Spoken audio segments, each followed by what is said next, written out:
আসসালামু আলাইকুম। আমি শামিমা মুহিব সালমন কিচেনে আপনাদের সবাইকে স্বাগতম। আজকে আমি একটু ভিন্নভাবে দই তৈরি করে দেখাবো। আমার চ্যানেলে অনেক দইয়ের ভিডিও দেয়া আছে, সেটা এক একটা এক এক রকমভাবে তৈরি করা, আর এটাও আজকে ভিন্নভাবে তৈরি করেছি। আশা করছি প্রতিবারের মতো এবারও আপনারা সাকসেস হবেন। এখানে আমি 1 লিটার দুধ নিয়েছি এবং এটাকে আমি জাল করে প্রায় হাফ লিটারের মতো করে ফেলবো। দুধটা যখন মোটামুটি অনেকটা কমে আসবে তখন আমি এর মধ্যে দিয়ে দিব হাফ কাপ চিনি। চিনির পরিমাণটা আপনারা আপনাদের মতো করে বাড়িয়ে বা কমিয়ে দেবেন, তবে আমার কাছে হাফ কাপ চিনিটা পারফেক্ট মনে হয়েছে।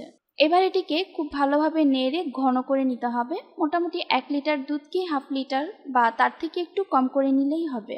দুধটা যখন মোটামুটি ঘন হয়ে আসবে তখন এটিকে নামিয়ে কিছুটা ঠান্ডা করে নিব, আর ততক্ষণে আমি এই প্রিপারেশনটা নিয়ে নিচ্ছি। এটাই হচ্ছে আজকের দইয়ের আসল ট্রিক্স।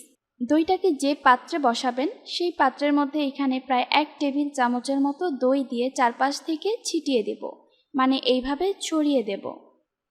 প্রতিবার আমরা কি করি, দই নিয়ে খুব ভালোভাবে ডাল ঘুটনির সাহায্যে ঘুটে ফেনা তুলতে হয়, তো সেখানে আর সেই ঝামেলাটা নেই। জাস্ট চারপাশ থেকে দইটা এভাবে ছড়িয়ে দিয়ে এরপর এর মধ্যে আমি দুধটা ঢেলে দেব। আর এই দুধটা হবে কুসুম গরম, খুব বেশি গরম বা খুব বেশি ঠান্ডা না। আর আজকে আমি ফয়েল পেপারের এই বক্সের মধ্যেই দইটা জমিয়ে নেব, ইনশাল্লাহ এটার মধ্যেও বেশ পারফেক্টলি হবে।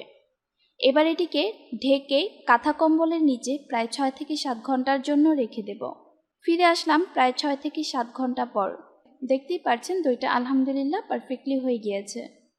আশা করছি আজকের এই ছোট্ট ভিডিওটি আপনাদের ভালো লাগবে, আর আপনারা অবশ্যই এভাবে বাসায় ট্রাই করবেন। ইনশাল্লাহ আপনারা সাকসেস হবেন। বিদায় নিচ্ছি। আসসালামু আলাইকুম।